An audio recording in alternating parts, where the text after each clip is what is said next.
Ada Phillips was one of the founders of Black Women's Co-operative. Young parents, so that they can return to education, that's what they were doing. And for women to develop office skills, influenced by Pan-Africanism. We felt to a certain extent that our voices as women were not being heard. So the establishment of Abasindi was a way of women breaking the silence and for our voices to be heard. The irony of that is the Black Women's Co-op, but it was controlled by men. Mm-hmm. So Abasindi becoming a group of women in itself and a cooperative in itself, I think was the first bit of the politics of it. Because we was a women's group, there was a lot of money that we could have got. There was lots of people trying to throw money at us and the voluntary sector trying to offer us money and Kath saying, we're not touching it.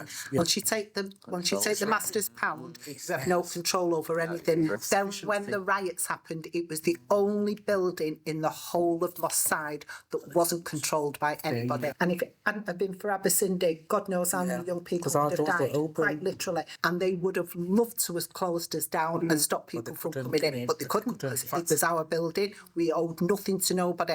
And I remember thinking, Kath was right. There was one word that stood out for me when I joined Abasindi. I used to sit and listen at the feet of these wonderful, wise women. The word self-sufficiency. And that, to me, in itself is political. There'd always be a corner where your hair was being plaited, you know, and there was a little shop as well where the garments were then sold. So you could... So for me, it was also saying, accept your hair, you know, because at the time, the pressing comb was such a big thing where you'd be getting singed by this hot comb having your hair done for your hair to be straight. That's what helped the economic development within Abasindi. Like you said, that's where the hair plaiting came in, as far as I'm concerned, sewing clothes. And I learned to sew. Because what those cushions that we made, they were for selling. And the money came back into the, into the trust. Once Mad and Yvonne showed me how to sew, I could go to the material shop across the way in Moss Side precinct. I'm going out Saturday night.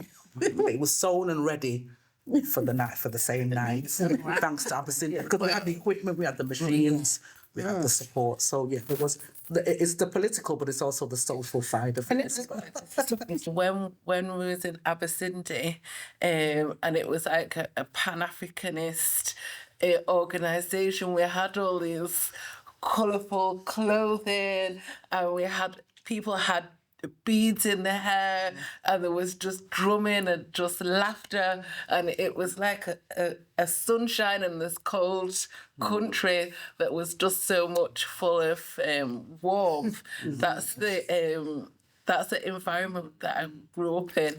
When my friend Rosetta said that there's a African drumming group that she goes to, I was like, yeah, I'll come with you, why not? I don't have my African connection.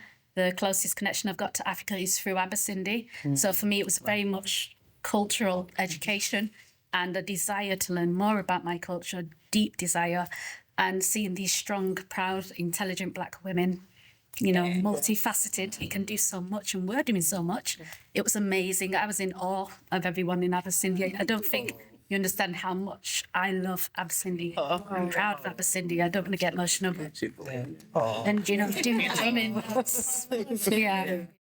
It was a learning process for all those little kids in the Saturday schools and the summer schools where we're trying to undo the damage that's being done in their state schools because they were not learning anything about being a Black child, about their culture, about their history, about their achievements, and bring that forward. I mean, I remember the activities very, very clearly.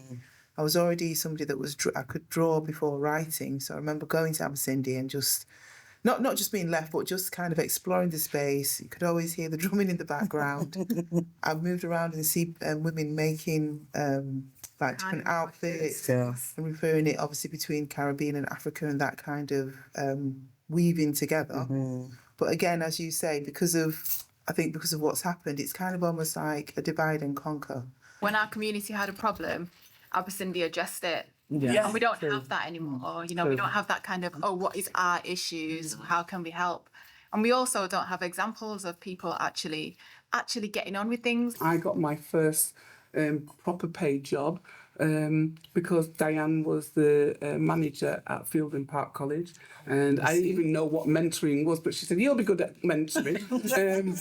Fill out this application form, and I became a mentor in schools across the city before mentoring was even a thing. Fast forward now to Abasindi drummers and dancers. We were in the minibus, and this cars went by, and it was a racist. I don't know what. I think they went monkey charts.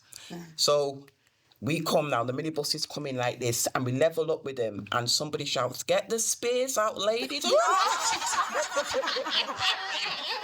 Yeah, we made the bar.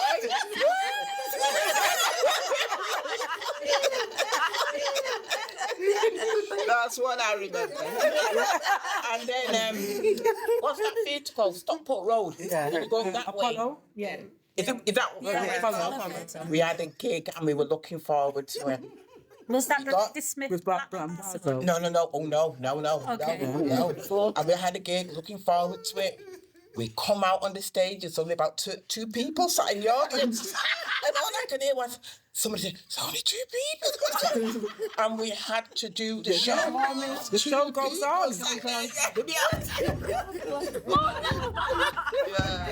Yeah.